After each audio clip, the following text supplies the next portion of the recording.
While austerity swirls around us, TV is encouraging viewers to tighten their belts with shows like Eat Well for Less, in which MasterChef's Greg Wallace and TV greengrocer Chris Babin try to stop regular folk overspending in the supermarket. Greg Wallace is a good choice for this show because he reminds you of the cheapest food there is, the potato. And his sidekick Chris is a cheeky chappy, a sort of dapper Sprouts. Would you be happy with it if it came in a black box or a pink box?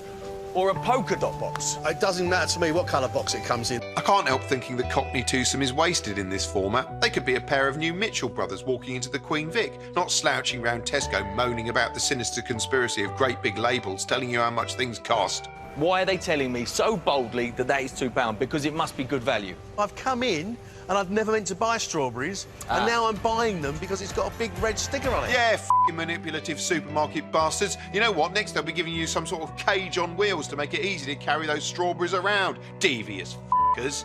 Greg and Chris are down the supermarket to lurk in the background as this week's family do their regular shop, which generally consists of them thoughtlessly lobbing produce into their trolleys without giving a fig for the financial consequences. Howard's impulsive habits have the food bills racking up.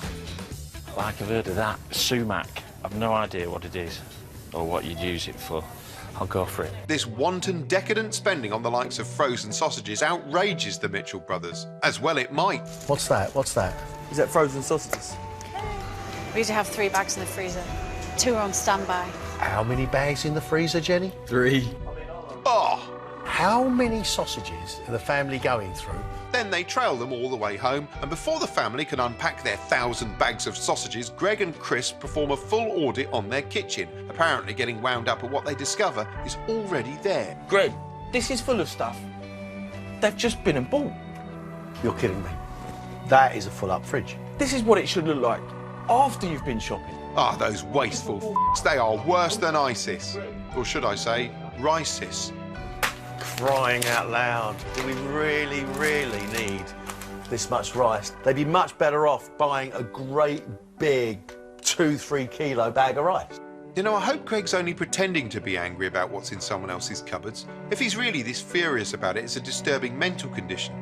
It makes more sense to shoot John Lennon because you've read Catcher in the Rye than it does to be angry about the amount of beans in someone else's kitchen. Beans! Beans! Beans! Beans! There's beans everywhere! And that may be a crazy concept to them.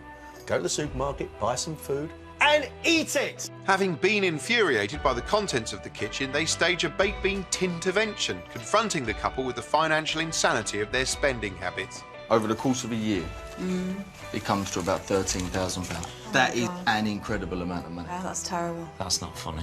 No. Tell you what, mate, cheer yourself up. Have a spoonful of sumac and a sausage. Now, this point at which the family realise they should maybe make their money go further should really be the end of the show, but it isn't because the BBC has to make its licence fee money go further. So the programme keeps going, stretching a 5-minute piece into a 58-minute epic. So there's item after item, some bits involving the family, some bits of consumer reportage. You're going to show me how to make orange juice from concentrate? Yes. Reviews of different tea bags. It was a bit tangy, but I think it had a flavour. Basic cookery advice. 3 cuts in there, 3 or 4 down like that.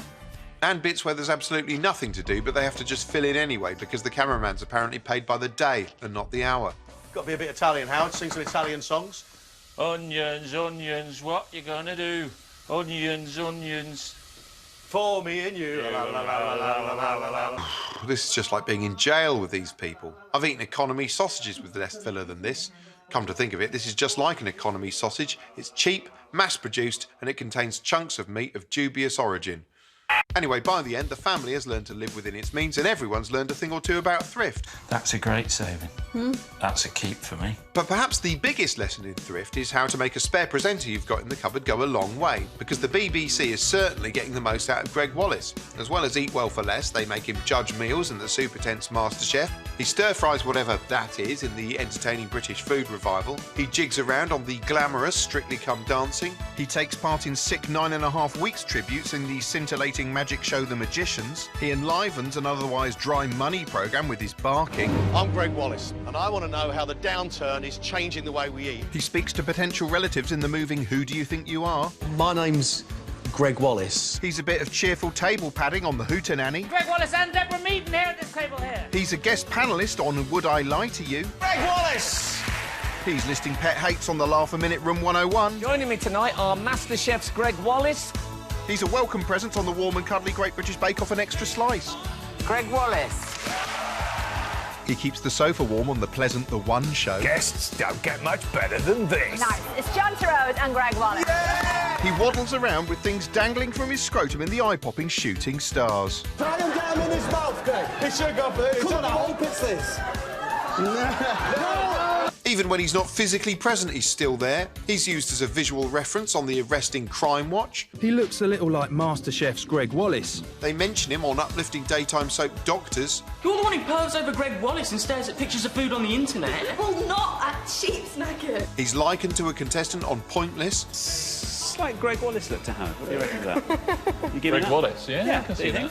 He brightens up the odd one out round of Have I Got News for You? John Donne, Greg Wallace, and Thor. He's the subject of a question on the tense game show Perfection. TV's Greg Wallace is a qualified rugby coach. Is that true or false? It's true. Good bit of knowledge there, Gary. He's the subject of a question on glitzy quiz show Break the Safe. Greg Wallace. Is correct. He's the subject of a question on glitzy game show Breakaway. Which Australian chef co-presents MasterChef with Greg Wallace? And he's casually discussed on the Cosy Celebrity Antiques road trip. Who was your judge?